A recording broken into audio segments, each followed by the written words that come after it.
Soldiers guard the residence of Mali's President Ibrahim Boubacar Keita in the capital, Bamako. He and Prime Minister Boubou Sese were detained here on Tuesday. As rumours of a coup spread, President Keita appeared on state television announcing his resignation. I want no blood to be spilled to keep me in power, and that's why I would like to thank the Malian people for their warmth. I am telling you now that I'm resigning from my position as the president and all my other positions, and I announce the dissolution of the assembly and the government. West African bloc ECOWAS responded forcefully to the coup, isolating Mali through border closures, suspending financial flows, and called for sanctions against coup organisers and their supporters. Speaking on state television, coup leaders say they're acting in the country's best interests. People of Mali, we are not holding on to power, but we are holding on to the stability of the country, which will allow us to organise, within an agreed reasonable time frame, general elections to equip Mali with strong institutions which are able to better manage our everyday lives and restore confidence between the government and the governed. Many Malians welcomed the coup. Crowds frustrated with the president and his government spurred the soldiers on. Some ransacked and burned government offices. We have come out today to call for the total resignation of President Keita because we heard there were shots fired by the military, and we've come out to help our soldiers get rid of the president. We are tired. The country is paralysed, and I do not want this government. The soldiers began their mutiny at a base on the outskirts of Bamako, the same base that saw a 2012 army uprising that opened the way to Keita's presidency. Heavily armed troops were later seen escorting a vehicle believed to be carrying the president. We're very happy because this is a liberation for the people of Mali. All of Mali's people were waiting for this day. All of Mali's people were waiting for the president and his men to allow us to breathe. Keita has faced weeks of opposition protests calling for his departure after disputed parliamentary elections earlier this year. Much of the country is already outside the control of the government that's struggled to contain an armed insurgency that's claimed thousands of lives. Charles Stratford, Al Jazeera.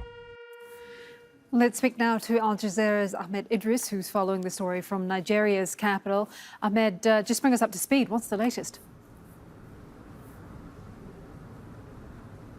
Well, basically, right now, ECOWAS, the regional power bloc, is trying to send a delegation to Bamako to meet the new leaders of Mali, the military that overthrew President Boubacar Keita.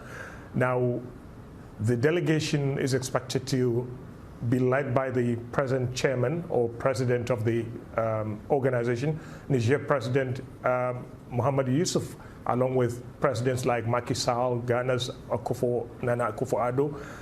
However, how they are received in Bamako will be a different case altogether. Not mainly by the military, but the people of Mali, especially those who've been protesting against the government of President Ibrahim Boubacar Keita. What we're hearing now is that a number of young people, youth, have gathered or are mobilizing to go to the airport to prevent the aircraft bearing these leaders from landing. We are not yet confirming this, but that's the report we're getting out of Bamako. Most parts of Bamako, after the events of last night and early this morning, is calm, and a lot of people are expecting. Now, the delegation by ECOWAS to Mali will be there to discuss terms with the new military leaders. However, with the resignation of President Boubacar Keita, their position is sort of weakened. Probably what they will be doing now is to require or demand a quick return to democratic rule, which the military leaders said they will, but not specifying what amount of time is needed to do that. They could be there for a very long period of time. And apart from the political chaos in Mali currently, people are watching closely to see how the insurgents, the armed groups, the communal violence that has been eating or tearing Mali apart for the last 3 years will respond to the situation. They recognize that there is a vacuum. They could probably exploit this and further plunge the country into deeper socioeconomic and security crisis in that country. Ahmed, what is the likelihood that ECOWAS, this delegation, will have any success, given they have tried to mediate before this point? Their position is a bit weak. They have announced some sanctions against Mali, like land and air blockade of the country.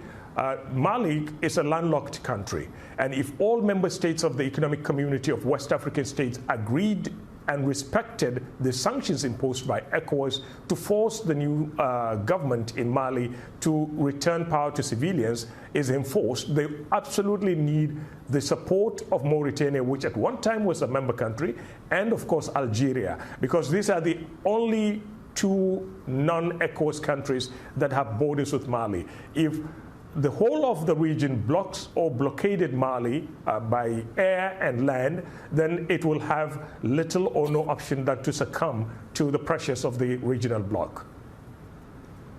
Thank you for that, Ahmed Idris there, live from Nigeria's capital. Well, Mali is considered strategically important to ensure stability for the entire Sahel region.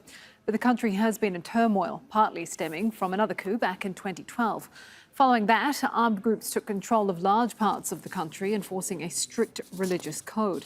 They were driven out by French forces, but have continued to attack civilians in rural areas in Mali and in neighbouring Burkina Faso and Niger. More than 10,000 people have died in the violence. More than 1 million have fled their homes, and forces from France and West Africa have suffered heavy losses. Jubilation on the streets of Bamako. After months of demonstrations that resulted in deaths and injuries to anti-government protesters, opposition supporters are now ecstatic about the potential for change to the government. The way this regime fell was a good thing. It was good for us. So what the military did is not a coup. What they did was support the people in order to alleviate their suffering. In democracy, the power belongs to the people. The same people who gave the power to the president, but he was unable to achieve what the people expected of him. The military needs to organize a transition. Then at some point they can return it to the civilians, to the political parties. What I ask today is that they sit down, hold talks, and find a global solution for the problems of Mali. Mali's new military rulers, a group calling themselves the National Committee for the Salvation of the People, said the intervention was necessary, and they vowed to return Mali to democratic rule. People of Mali, we are not holding on to power, but we are holding on to the stability of the country, which will allow us to organise within an agreed reasonable time frame general elections to equip Mali with strong institutions which are able to better manage our everyday lives and restore confidence between the government and the governed.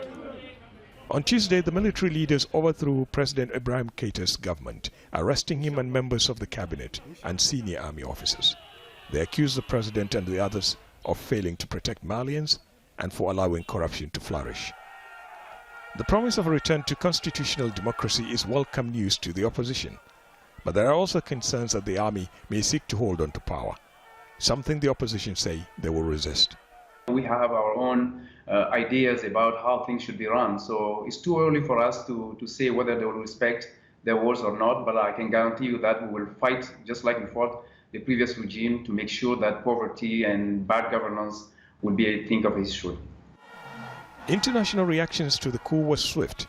The United Nations, France and the United States have condemned the coup, with the African Union suspending Mali's membership of the organization. The regional bloc, the Economic Community of West African States, announced a list of sanctions. A land and air blockade of the landlocked country is in effect. It will also restrict financial flows from member states to the country, measures that could worsen the already tough living conditions for Malians.